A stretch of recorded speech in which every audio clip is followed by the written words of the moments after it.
Ħaddiem li jaħdem mal-kumpanija Vassallo Builders jinsab fil-periklu tal-mewt wara li dalgħodu ntlaqat minn krejn tal-istess kumpanija u dieħel għall-ġurnata xogħol tiegħu. Ir-raġel ta' madwar 60 sena minn Ħattar sofra ġrieħi serji f'saqajh it-tnejn wara li ntlaqat minn krejn tal-istess kumpanija. Ir-raġel indarab serjament f'saqajh it-tnejn u anke jinsab fil-periklu tal-mewt. Bil-każ ġie infurmat il-Maġistrat tal-As Antonio Mizzi li ħatar l-esperti biex jassistuh fl-inkjesta. Iktar inċertezza żona euro kif il-Parlament fi Slovakkja naqas li approva għajnuna finanzjarja lil Greċja. Il-Parlament Slovakki vvota kontra żieda fis-self lil Greċja u żieda fil-garanzija taħt il-faċilità għall-istabilità finanzjarja Ewropea. Is-Slovakkja kienet l-aħħar pajjiż li kien fadal biex tirratifika dil-garanzija wara li pajjiżi l-oħra ta' żona euro inkluż Malta approvaw dan l-abbozz.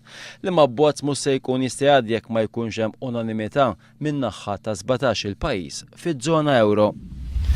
It-tmexxija tal-Istazzjon Nazzjonali l-PBS flimkien mal-Ministru Dolores Cristina jiddefendu b'mod qawwi lill-preżentaturi tal-programmi Bondi Plus u Xarabank Lubondi u Pepi Azzopardi minkejja li dawn qed jiksru liġi tax-xandir. Għall-PBS f'dal-każ m'hemm ebda kwistjoni ta' bilanċ fix-xandir nazzjonali, iżda kwistjoni hija biss waħda dwar udjenzi. Il-Ministru Cristina responsabbli mill-PBS minnaħa tagħha esprimiet il-fiduċja sħiħa tagħha fit-tmexxija tal-PBS u qalet li Pepi Azzopardi qed jolli l-livell tad-diskussjoni pubblika f'pajjiżna. Minnaħa tagħha sa issa l-awtorità tax-xandir għażlet li ma tikkummentax dwar il-ksur tal-liġi tax-xandir min-naħa tal-Lubondi u anke Pepi Azzopardi. Mill-ħuf ftehim bejn Iżrael u uffiċjali tal-Ħamas biex jinħeles soldati Iżraeljan miżmum f'Gaza bi bdil ma' mijiet ta' priġunieri Palestinjani. Din l-aħbar ġabet fit-tmiemhom 5 snin ta' negozjati li kontinwament fallew.